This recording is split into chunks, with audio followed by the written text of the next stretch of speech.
Yorùbá nation wọ́n fẹ́ lò wọ́n against Ọọ̀ni, against Tinubu, against ilẹ̀ kóòtù òjire ni. Yorùbá nation is known for the freedom of human rights. Yorùbá nation ọ̀pọ̀ àwọn ọlọ́pọlọ kíkú ló wà nú ẹ̀ tá a sì gbọ́dọ̀ gbà wọ́n láàyè kan anything tó bá jẹ́ Yorùbá nation. Ẹ sọ fún kókó resist ẹ̀. Tọ́mátì ẹ̀ ń gbọ́ pé wọ́n sọ wípé ẹ jáde fún rally Yorùbá nation. Ẹ sọ fún pé kí wọ́n yẹra ń bẹ̀ kí wọ́n sá. Because èyí tí wọ́n ṣe níjọ́ sí àwọn tẹ́ẹ̀mí wọn ń sùn mélòó ni wọ́n kéta fún nínú. Àkàmì àwọn tí ẹ pé Yorùbá nation ló sọ wọ́n di ẹdun arinlẹ̀. 419 jìbìtì jàgùdà olè jíjà tẹ̀m̀bẹ̀lẹ̀kú nínú ẹ̀. Ẹ sì lẹ́fẹ́ gborílẹ̀-èdè. Ń ṣe àwọn tó gborílẹ̀-èdè nídọ̀hún ṣé bí wọ́n ṣe tó fi rí orílẹ̀-èdè tí wọ́n ṣe tó fi rí gbà ní. Now màá sọ̀rọ̀ tí mo fi sọ̀rọ̀ yìí fún yín o. Mo sọ ńjọ́ sí mo sọ̀rọ̀ nípa olóyè Sunday Igboho pé kí wọ́n ṣọ́ra. Ẹni tó bá torí ẹ̀ fagbọn kì í dúró jẹ àgbọn yẹn o, kì í dúró jẹ. Olóyè òṣèmí o, olóyè òṣèmí akíkanjú ènìyàn òun ni olóyè jẹ́, ìyẹn Sunday Igboho òun ni wọ́n jẹ́. Àmọ́ bàbá olóyè wọ́n ti ń lò yín fún ìṣọ̀kan ilẹ̀ kóòtù òjire. Ẹ̀rẹ̀ kan tí màá béèrè lọ́wọ́ Sunday Igboho ni wípé bàbá orílẹ̀-èdè tẹ́lẹ̀ ń jà fún ṣé ẹ̀yà abìkan ní kóòtù òjire lẹ́ ń jà fún ni àbí ẹ̀yà tí wọ́n lóhùn ló ń jẹ́ Yorùbá tẹ́lẹ̀ ṣáwọn lẹ́ ń jà ìjà yẹn fún? Torí a rí sáyìn wípé anything about Èkìtì, Ondo state, àwọn iléeṣà nǹkan kan wọ̀nyẹn kò sí kan tó kàn yín bẹ́ẹ̀. A rí sáyìn yẹn ó yẹ yín nísìnyí. A rí wípé ẹ̀yà kan òun ni ẹ fẹ́ gbé lórí ju ẹ̀yà kan lọ nínú ẹ̀. Ìyẹn ní. Èkejì mo béèrè níjọ́ sí wípé nígbà tẹ́ ẹ wá visit Aláàfin. Tẹ́ bá visit Aláàfin à ní nítorí pé wọ́n ṣẹ̀ fi bàbá jẹ ni. Òun ló yẹ kẹ́ wá visit wọn. All right, no problem. Now ẹ wá kúrò bẹ́ẹ̀ ẹ lọ sí ilé ọlọ́sọ̀dọ̀ bàbá Olúgbọ́n. Ẹ débi bẹ̀ ara àwọn ọ̀rọ̀ náà tí ẹ sọ ń bẹ̀.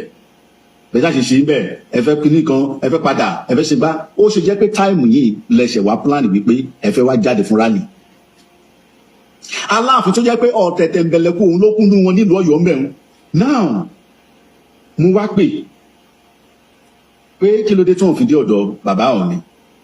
Àwọn kan purọ́ wọ́n ní wọ́n pe bàbá Ọọ̀ni wọ́n ní wọn ò sí nílé òun ni ò jẹ́ kí wọ́n lọ bẹ̀. Mo accept mo ní no problem.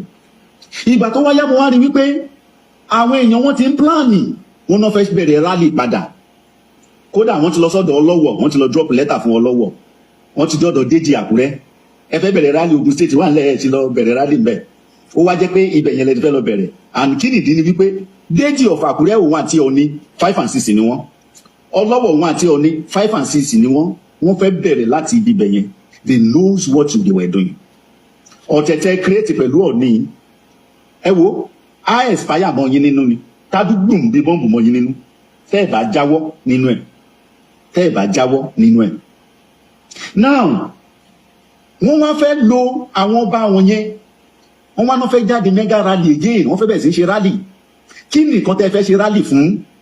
Ṣèbí tí èèyàn bá fẹ́ gorílẹ̀-èdè a máa ní backup ni. Backup wo lẹ ní lókè tí wọ́n fẹ́ pẹ̀lú yín tàbí tí wọ́n fẹ́ máa defend yín lókè láti lè jẹ́ kí nǹkan tẹ́ ń wá kó ba lè tẹ̀yìn lọ́wọ́? Ẹ sọ fún mi. Ẹ ní backup ẹ ní nǹkan kan ẹnu lákàn fún pèpòrò ojú ọ̀nà a ti lọ sí UN a ti ṣe gbá ẹ ti kọ lẹ́tà sí kinní kan a ti ṣe tọ̀hún kọ lẹ́tà tẹ́ ẹ kọ àárí lílọ àárí nǹkan kan. Now ní ìgbà Buhari tí ẹ fẹ́ ní ẹ mọ̀ wípé Sultan of Sokoto òun ló jẹ́ olórí gbogbo ọba nínú constitution ṣẹ́rù bẹ́ẹ̀ mọ́. Ǹjẹ́ ẹ̀yin ọmọ Yorùbá ǹjẹ́ ẹ sọ̀rọ̀ sí i wọ́n wá ní okay if that be the case ẹ ń pè fún orílẹ̀-èdè ẹ jẹ́ ká kọ́kọ́ bẹ̀rẹ̀ láti do restructuring ká kọ́kọ́ bẹ̀rẹ̀ ní ibi bẹ̀.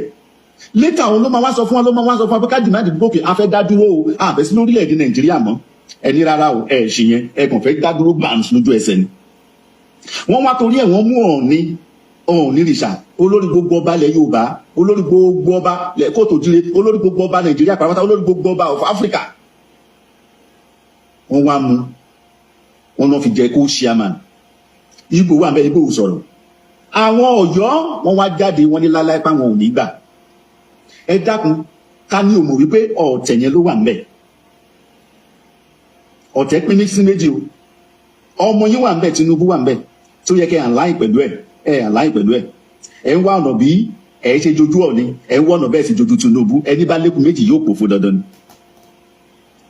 Ọ̀yọ́ tí wọ́n mú wọn kọ lẹ́tà àwọn òpin kan kó chairman ṣé tọ́hún ní bá débẹ̀ yẹn tọ́hún ní bá ti wà ní kábínẹ̀tì yẹn lókè àìní èèyàn lókè tí ń ṣe aṣojú wa ló jẹ́ kí àwọn pípù wọ̀nyí kí wọ́n wọ̀ wá lára bó ṣe rí yìí. Wọ́n tún wá ní èèyàn wípé spiritual leaders kan tó máa wà pẹ̀lú wọn lókè ń bẹ̀ yẹn ẹ tún wá bẹ̀rẹ̀ sí ní gbémú ẹ wá lẹ fẹ́ bẹ̀rẹ̀ mega rally ẹ fẹ́ bẹ̀rẹ̀ rally òfò rally tẹ́ ń ṣe látijọ́ ẹ̀ tá à ń rí nǹkan kan níbẹ̀ ẹ lẹ́ẹ̀ tún fẹ́ bẹ̀rẹ̀ again kí ló ṣe yín kí ló dé. Mo wá rí wípé gbogbo lílọ bíbọ̀ Sunday Igboho ọ̀tẹ̀ ń bẹnu ẹ̀ ọ̀tẹ̀ ó ń bẹnu ẹ̀ bàbá Sunday Igboho ẹ try ẹ lọ ṣọ́ra yín ẹ lọ wọnú Aláàfin bó ṣe wà yẹn. In fact lẹ́tà tán láwọn Ọ̀yọ́ kọ jẹ́ kí n mọ̀ strongly wípé Aláàfin is behind with what is happening. Aláàfin wà kò lè sọ pé òun ò mọ̀ nípa ẹ̀ kí ni òní fi ṣe yín. Tinubu wà ń bẹ̀ tán ẹ rí rálì ṣe ní bí ọdún méjì ẹ rí rálì yẹn ṣe o ẹ wá rí pé wọ́n prepare for second time tí ọ̀pọ̀lọpọ̀ pàtì kóra wọn jọ engage Tinubu ẹ̀yin tẹ́ tí wá jẹ́ èèyàn ní Tinubu yẹn ẹ tí wá gbéradì ẹ lẹ́ ń plan fún rally ṣé ẹ̀mí kó máa affect ẹ tí wọ́n ń plan fún rally ẹ rí pọ́ mú àlè lọ́pọ̀lọpọ̀ yín ọmọ àlè nìyí wọ́n ní ntẹni wọ́n ní tàkísà ní tààtàn kí ló dé tí nǹkan tí yóò kì fi ń jọ yín lójú náà nílẹ̀ kóòtù jíire kí ló dé tí pé ó dìgbà tí kinní yẹn bá ti bọ́ kúrò lọ́wọ́ yín náà lẹ́sẹ̀ àwọn máa kábàámọ̀ pé nígbà bàbá lágbájá kálá àmọ̀ ká ti ṣe báyìí sí ẹ̀yin wọn kò tó táwọn Fúlàní tó ti jẹ sílẹ̀ dè nílẹ̀ kóòtù jíire ẹ ní backup ẹ ní nǹkan kan tó yẹ kẹ́tì ẹ̀ create pé kẹ́tì ẹ̀ ní backup tán kẹ́tì ẹ̀ ní kinní yẹn tán kẹ́tì ẹ̀ tó máa gbé mú ẹ wá jáde ẹlẹ́ tó fẹ́ ṣe rally again ń ta lẹ fẹ́ ṣe rally fún ẹ dákun sọ fún mi ta ni ẹ fẹ́ ṣe rally fún ẹ wá online pẹ̀lú Ọ̀yọ́ tó jẹ́ wípé ó kó èèyàn lẹ́rú egungun bàbá wọn ó tún kó lẹ́rú pẹ̀lú ẹ̀ ọba olè tí pé wọ́n ṣe coronation ẹ̀ àwọn ìlú tó kó lẹ́rú ó tún kọ́ sínú agbádá aṣọ tó wọ̀ Ọ̀yọ́ lẹ́ẹ̀tì ni ṣé èèyàn lẹ́wà lẹ́fẹ́ online pẹ̀lú ó lóun jẹ́ olórí gbogbo ọba ilẹ̀ Yorùbá tí ìbá ṣe ẹrú tó ń tà nígbà yẹn àwọn British rìkíṣí ṣọ́ máa recognize ẹ ni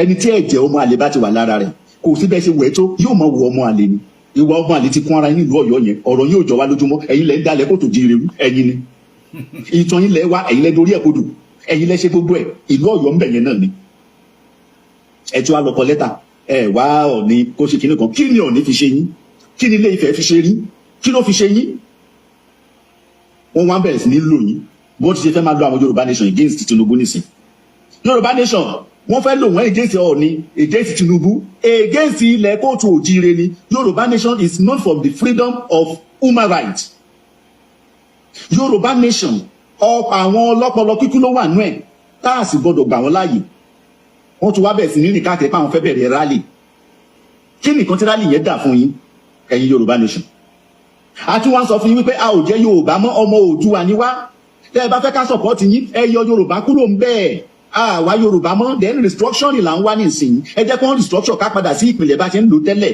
ká wá lò ó fún ọdún bíi méjì ká wá wò nǹkan tá a máa achieve níbẹ̀ òun ló máa determine bóyá a máa lọ bóyá a ní lọ ẹni rárá ẹ wo ọ̀pọ̀lọpọ̀ ẹ̀mí tẹ́tí fi àwọn. ẹ ṣe kò sí yàtọ̀ nínú wọn rárá o kò sí yàtọ̀ nínú wọn abatẹnijẹ́ pẹ̀lọ́dalẹ̀ kò sí yàtọ̀ nínú wọn. mo dé gúdúgbé ọ̀rọ̀ mo kí gbogbo ẹ̀yin bàbá mi tẹ́ ti wọlé àtẹ̀yin ìyá mi tẹ́ ti wọlé ẹ máa ń bá mi ṣe ètò ẹ jẹ́ kó dé ọ̀dọ̀ òpònú ayírádà tí ń pera rẹ̀ ní ayé kòótọ́ ṣùgbọ́n tí ò lóòótọ́ kankan lẹ́nu ó ní gbogbo ọmọ Yorùbá pátápátá pé akúrí ni wá ọlọ́pọlọ píkú èmi wá pè ní ọlọ́pọlọ eérú torí ẹni tọ́pọlọ ẹ̀ bá kú àìlè jí ṣùgbọ́n ọlọ́pọlọ eérú ó ti bàjẹ́ fún ayé kòótọ́. I think say you are a wise man. I don't know that you are one of the foolish people among of the Yorùbá race. ẹ jẹ́ kí n bẹ̀rẹ̀ báyìí ó ní wọ́n fẹ́ lo Yorùbá nation against Ọọ̀ni of Ifẹ̀ àti Bọ́lá Ahmed Tinubu ọ̀rọ̀ yẹn lásán ó ti náà kí ó ti jẹ́ kéèyàn ọmọ Yorùbá tó bá jẹ́ ọlọ́pọlọ pípé tí ò tẹ̀lé arìndí ti jẹ́ kó mọ̀ wípé ibi tó belong sí. Lákọ̀ọ́kọ́, when the issue of àwọn kan ní Yorùbá àwọn kan ní kọ́ ní Yorùbá, the great professor Baba Stephen Akintoye, Banji Akintoye, pé gbogbo àwọn tó ṣe Yorùbá nation ẹ gbẹ́dọ̀ bá wọn dá sí. You must not support somebody against another one. Torí wípé kí ni ẹ̀yin dìde lẹ́yìn dà fún orísun yín ni. Bàbá ní àtọ̀yọ́ àti Ilé Ifẹ̀ ìkankan ni wọ́n, ẹ má bá wọn lọ́wọ́ sí. Ìkejì, bàbá wa sọ àwọn ìtàn kan táwọn béèrè lọ́wọ́ bàbá àwọn kan ní 1962 pé bàbá Yorùbá tó ń pè wá yìí níbo lórúkọ Yorùbá yẹn ti wá. Bàbá wa ní ìran àwọn bàbá wa ìgbàanì àtàwọn ìyá wa ìgbàanì wọ́n máa ń lọ ṣòwò ní Gabon, àwọn North Africans, South Africans. Bàbá dárúkọ àwọn Ìjẹ̀bú, bàbá dárúkọ àwọn Ògbómọ̀ṣọ́, bàbá dárúkọ àwọn Ìjẹ̀ṣà, Ògèdèngbé Agbógungbòrò àti Gbọ̀ngbọ̀n lójú ogun. Bàbá dárúkọ àwọn Oǹdó, àwọn Àkúrẹ́. Tẹ́ máa lọ ṣòwò lọ́hùn pé àwọn ló máa ń pọ̀ ńbẹ̀, pé ibẹ̀ ni orúkọ Yorùbá ti jáde. Àwa béèrè lọ́wọ́ àwọn Yorùbá ló béèrè lọ́wọ́ bàbá pé àwọn tó sọ wípé àwọn ní Yorùbá yìí kọ́, pé di Yorùbá gbogbo ọmọ Yorùbá kì í ṣe Ọ̀yọ́ nìkan, Ọ̀yọ́ ilé nìkan kọ́ ló lọ ń ṣòwò ń bẹ̀ gbà yẹn lọ. Pé fún èrè ìdí tí ẹ̀yin ò gbẹ́dọ̀ bá wọn dá sí nìyẹn. A ní ẹ lè rí ọmọ tó ń pèpè fún orílẹ̀-èdè Yorùbá kan tó máa jáde síta pé Ọ̀yọ́ ni wá o, Yorùbá Ọ̀yọ́ ló ní Yorùbá, Ifẹ̀ ló ní Yorùbá. Níbi tí ọpọlọ ẹ ti kú sí. Ó ti ṣe fídíò kan tí mo sọ bíi pé mi ò rí. Nígbà tó rí ẹni tó wọ aṣọ tó débìlà àwọn Fúlàní, àwọn Haúsá tó níwò àwọn ara àwọn Fúlàní rẹ o, Sunday Igboho ara àwọn tó ń bá ṣe lélẹ́yìí. And ta ló sọ fún yín pé Sunday Igboho ló ń bọ̀ wá ṣe lálẹ́ lílé? Alẹ́ ti yá wèrè. Orí ọ̀rọ̀ Sunday Igboho lẹ máa kúlé lórí. Mo wá wádìí máa yìí wọ́n ní ọmọ Arigidi Àkókó ni ànọ́dá ọmọ àlè géè tún jáde l'Arigidi àti nìkan bẹ̀tẹ́lẹ̀ tí ń dalẹ̀ Yorùbá rú, ànọ́dá wọn ti jáde náà. Nínú ìwọ tó ń sọ̀rọ̀ tó ń lanu gbàgà tí ọ̀rọ̀ burúkú jáde lẹ́nu ẹ tó rò pé ọ̀rọ̀ ọlọ́gbọ́n ló ń sọ, ta ló ń da ilẹ̀ Yorùbá rú? Àti kóòtù òjíire àtọmọ Yorùbá wọ́n ní omi ẹ̀kọ́ náà ni. Ṣé ilé tí wọ́n sọ yìí ló pe ìpè àlàáfíà sí ilẹ̀ Yorùbá, sí ilẹ̀ kóòtù òjíire arìndìn ọmọ àlè? Tó bá sọ wípé àwọn tó wà nínú Yorùbá nation ọlọ́pọlọ kíkú ni wọ́n, ọlọ́pọlọ eérú ni wọ́n, and those people that can feed you better than you wọ́n ìwà nínú Yorùbá yẹn tí wọ́n ń pòǹgbẹ pé ìran Yorùbá gbẹ́dọ̀ ní àlàáfíà, ìran Yorùbá gbẹ́dọ̀ we are a nation. Kí ìjì tó jà kó tó gbọ́ òkú lọ́wọ́ àwọn baba ńlá baba wa. And kí ló ṣe yín tẹ́yìn bá ń bá àwọn kan jà? Ṣé dandan ni kí gbogbo ilé dẹ̀ máa bó nítọ̀ ń jà? If you have a problem with Muslim at Ọ̀yọ́, ṣé ìyẹn ni pé kí àwa kádẹ̀ wá pọwọ́pọ̀ ká máa bá yín takò àwọn mùsùlùmí, ká máa bá wọn takò àwọn Ọ̀yọ́?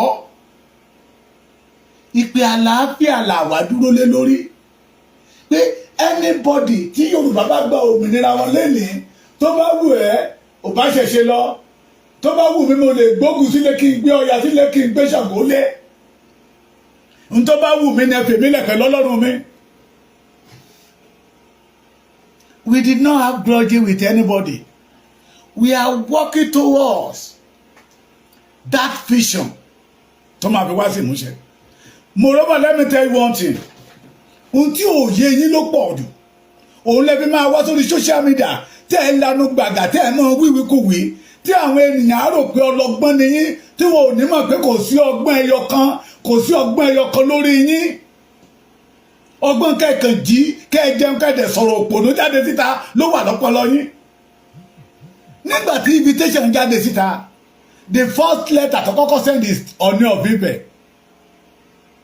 The arrangement tó wà ní pé they want to start it with Ọọ̀ni of Ifẹ̀ àti Aláàfin Ọ̀yọ́ kẹ́dẹ̀ parí ìrìn àjò yẹn sọ́dọ̀ àwọn méjèèjì for security of the Yorubas.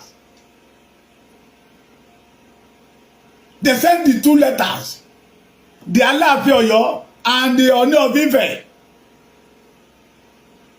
Wọ́n dẹ̀ bá bí Ọọ̀ni of Ifẹ̀ ọba Babátúndé Ọ̀jájá Ògúnlùsì wọ́n ní bàbá ò lè wà pélébù, bàbá ò sí nílé torí pé tí wọ́n rí Sunday Igboho ní Ọ̀yọ́ it became headache to you. Ṣé ọmọ Ọ̀yọ́ lèmi? I'm from Ekiti. I'm from a authentic Ekiti man. And Sunday Igboho did not kò sọ wípé ibi báyìí ló ń bì sí, ibi báyìí ló ń bì sí. We are working toward that the Yoruba people will be free. Ẹ̀yin wèrè tẹ́ ẹ bá ti dé lóyìnbó tẹ́ ẹ dàdàkúdà mẹ́ tẹ́ ẹ sọ̀kò ìbànújẹ́ sínú ilé. Ó ní àwọn Yorùbá nation àìmọye ẹ̀mí tó ti fi ṣòfò. Ṣé Nàìjíríà ò fẹ̀mí Yorùbá ṣòfò? Ṣé Yorùbá nation ló pa àwọn èèyàn? Ṣé Sunday Igboho ló fẹ̀mí wọn ṣòfò? Alẹ́ gbádùn ọ̀pọ̀lọpọ̀ yín ohun tó ṣẹlẹ̀ ní July 4 máa ti ṣẹlẹ̀ sí yín. Ìgbà yẹn lẹ́ máa mọ̀ pé ilẹ̀ Yorùbá ń bínú sí yín. Ìgbà yẹn lẹ́ máa mọ̀ pé ọ̀pọ̀lọpọ̀ ọ̀rọ̀ tẹ́ ẹ sọ kò sí ọpọlọ ńbẹ̀. Now you are now saying that ẹ fẹ́ Yorùbá nation, Oòduà nation lẹ́fẹ́ lọ wo anthem tí Yorùbá nation ń lò. Ṣé ọmọ Yorùbá náà pé àbọ̀ ọmọ Oòduà? Ṣé Oòduà investment, ṣé Yorùbá investment náà pé ẹ gbádùn làákàyè òye yín, làákàyè ó jìnnà sí yín lọ́pọ̀lọpọ̀. Ẹ kàn jáde síta ẹ sọ̀rọ̀ torí inú yín ò dùn bí ẹ ṣe torí Sunday Igboho tó ń jáde síta. Moreover, let me tell you one thing. Àwọn ọba yẹn gan ló yìn fight pé Sunday Igboho, I want to be part of security. I want to be part of that security program for the Yoruba race. Now you say something. Níbi tí mo ti mọ̀ pé ò ní làákàyè kankan. Níbi tí mo ti mọ̀ pé ọpọlọ ẹ kúrú. Pé Bọ́lá Ahmed Tinubu torí second time ń bọ̀. Ń ro ohun tó ọjọ́ ọ̀la pé tí Bọ́lá Ahmed bá lórí ọ̀fẹ́ tó ṣe second time tán bó ni ayé Yorùbá ó ṣe rí. Ìyà tí Yorùbá bá ń jẹ lẹ́yìn tí Bọ́lá Ahmed bá ṣe tó second time tán Bọ́lá Ahmed ò ní jẹ́ mẹ́ o. Fúlàní ò ní lọ dín pẹ̀lú ẹ o, kan ní lọ dín pẹ̀lú ọmọ ẹ o. Ìran Yorùbá ní ó fèsì ẹ̀. Èyí tó bá tọjọ́ ṣe nígbà ayé Buhari Yorùbá ló jìyà ẹ̀. Níbi tọ́pọ̀lọ́ ti kú sí, and you mention one thing ní mo ti mọ̀ pé ọlọ́pọlọ kúkúrú ni ẹ́, ọlọ́pọlọ eérú ni ẹ́, brain box ẹ ti ní ó ti jó làákàyè kan ó ní. You are authentic ọmọ àlè, lẹ́mi authentic ọmọ àlè, ọmọ kóòtù òjíire tó bá jẹ́ Yorùbá yẹn lẹ́fẹ̀ẹ́ máa gbọ́. Àmì ọmọ kóòtù òjíire bẹ́ẹ̀ pè mí lọ́mọ Yorùbá, ọmọ Yorùbá ni mí, omi ẹ̀kọ́ ni. Tí ìjà bá dé torí bá dòwe kí ló kàn yín? Àwọn ọba méjèèjì sọ pé àwọn ò jà, ẹ̀yin sá sọ pé ìjà ń bẹ láàrin wọn torí àríjẹ ní mọ̀dàrú ni yín. Àwọn ẹ̀la pariwo ní when this present Aláàfin Ọ̀yọ́ tó lọ sọ́dọ̀ Sultan of Sokoto, àwọn ẹ̀la kọ́kọ́ jáde síta pé bàbá kí lẹ lọ ṣe ń bẹ̀. which type of the collaboration lẹ́wọ́ lọ sọ́dọ̀ Sultan of Sokoto tí àwọn ọmọ ẹ̀ pa ìran Yorùbá bẹ́ẹ̀ nípa ẹran nígbà tí brain tọ̀dọ̀ yín ò ṣiṣẹ́ normal you measure something tí mo ti mọ̀ pé you F9 ló gbà parallel restructuring wọ́n ti ń pè ìpè fún restructuring the Yorùbá leader ti ń pè ìpè fún restructuring kì í ṣọ̀rọ̀ 70 years kì í ṣọ̀rọ̀ 70 years restructuring kì í ṣọ̀rọ̀ 70 years kí tó gba independent let us restructure this country well, after the independent after the civil war in 1967 they covered another let us restructuring this country kí ó má bàa di wàhálà lẹ́yìn wá ọ̀la níbo ni wọ́n wà dídìrín afọ́kọ̀gbẹ́mú sìtọ́tọ́ ní ìta ti ń pariwo látijọ́ yìí tí ò ṣe èso rere kí lẹ fẹ́ restructuring ṣé ohun tó ti kú ènìyàn máa ń tutù ṣé igi tó ti kú lóko tó ṣalọ́gbẹ́ tó ti rí pé ó ti gbẹ ṣé ènìyàn máa ń tibọlẹ̀ kó ń fẹ́ gbìn atúmẹ̀wé tutù jáde síta alẹ́ ẹ̀gbọ́n ayé kò tọ́ ibi ẹni ṣe ló yẹ kórúkọ yẹ sá fún ẹ pé ò lóòótọ́ kankan lẹ́nu ìrọ́gbàyé ló yẹ ká máa pè ẹ́ kò sóòótọ́ kankan lẹ́nu ẹ kò sí òótọ́ kankan lẹ́nu ẹ Yorùbá nation is not a political party. Yoruba nation stand for the freedom, total freedom for the Yoruba race. Pé èyí tí Fúlàní tó jẹ wá mógún ó tó gẹ́. Not only pé Fúlàní ń pa wá nìkan. Àwọn ogún àwọn bàbá wa rèé. Àwọn ogún àwọn bàbá wa rèé. Tí Fúlàní ti pa. Tí Yorùbá bá sì wà papọ̀ pẹ̀lú àwọn ará bíbá yìí. Ìran Yorùbá ò lè lálàáfíà.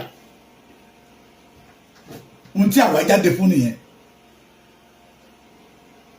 ní kì í ṣe pípa nìkan nígbà tó rí wípé iyì àwọn Yorùbá ti ṣí pé Yorùbá àwọn ti rí pé lóòótọ́ àwọn ń pa wọ́n bẹ́ẹ̀ àwọn ń jẹ wọ́n máyé ni náà fi pípa kún tó bá rí ọ̀rọ̀ tí àwọn middle belt ń sọ now pé they use them to destroy Southwest Nigeria. Gbádùn gbogbo ẹ̀yin tẹ́jọ́ kóra yí papọ̀ tẹ́ ń sọ̀rọ̀ ayé kò tó gbádùn. Aláàfin Ọ̀yọ́ is one of our fathers in kóòtù òjíire. Ọ̀ọ̀ni of Ifẹ̀ tó bá wo àwọn fídíò táwa ń ṣe táti ṣe sẹ́yìn àwa nígbà tí Ọ̀ọ̀ni of Ifẹ̀ lọ sọ́dọ̀ Buhari tó lọ sọ pé Buhari perform excellent àwa jáde síta pé this is the insult for the Yoruba race, a #1 citizens of Yoruba land. Gbádùn. Àríjẹ́mọ̀dàrú ni yín ìdí ọ̀tẹ̀lẹ̀ wà. Tẹ́ bá fẹ́ campaign fún APC, ẹ campaign fún APC. Tẹ́ bá fẹ́ campaign fún Tinubu, ẹ campaign fún Tinubu. We will still stand on it pé Yorùbá gbẹ́dọ̀ di òmìnira. Bí ẹni tó bá jẹ́ ojúlówó ọmọ Yorùbá ọgbọ́n tó ní làákàyè tó ní kó wá lò fún ìran Yorùbá. Nígbà kan ṣe fídíò kan ó ní wọ́n kìtọ̀kìtọ̀ lò lóńdó ìwọ ló ra gbogbo ẹ̀ abẹ́rẹ́ lọ́wọ́ ọmọlúkà lóhùn mọ́ ẹ̀ bí àwọn gúrùpù tó kójọ tẹ́ ẹ rò pé kò ní ṣeé ṣe. Ó wá ní kí ọba Àkúrẹ́ kó má ga Sunday Ìgbòho lóhùn àtọ́ba Ọ̀wọ̀ pé wọ́n fẹ́ bẹ̀rẹ̀ rálì ní Ọ̀wọ̀ ẹ̀yin kan gbọ́ kòkò odò ẹ̀ ń dami inú agbádánù torí pé ẹ̀ lọ́pọlọ torí pé ọpọlọ eérú ló ń bẹ lórí yín atẹ́gùn ìlú òyìnbó òtútù ìlú òyìnbó ó ti gba ọmọlúwàbí dànù lọ́wọ́ anybody yín àárín yín ẹlòmíà sọ̀rọ̀ gbà o adẹ ló ń sọ òun pé ìpè àlàáfíà ẹ wá wò pé ṣé ìpè àlàáfíà ló ń pè é ìwọ ni wọ́n fẹ́ lo Sunday Igboho against Ọọ̀ni of Ifẹ̀ against Tinubu. Àwọn kan náà tún dìde pé Sunday Igboho fẹ́ ṣiṣẹ́ fún Tinubu ni ẹ rí pé ẹ ti ya wèrè ẹ rí pé mẹ́mórì orí yẹn ó ti kó virus. You call yourself ayékòótọ́ tí mo ẹ̀yin àríjẹ nímọ̀ dàrú mo lè máa bínú kú ni lórí ọ̀rọ̀ Sunday Igboho ọ̀pọ̀lọpọ̀ nínú yín nínú tẹwàá ní òyìnbó yẹn torí pé Sunday Igboho ó wálé ẹ máa bínú ẹ̀kọ́ sínú tírẹ́nì àlọ́ yìí tútú tẹ bá ń bínú Sunday Igboho ẹ jẹ́ lọ pọ̀ sódà jẹ́ bójẹ́ snapper ní ká lọ gbé mú. Eléri burúkú ni yín ìpéjọpọ̀ olóṣì tẹ́ ẹ fẹ́ ọjọ́ ọ̀la tó dára fún ìran Yorùbá.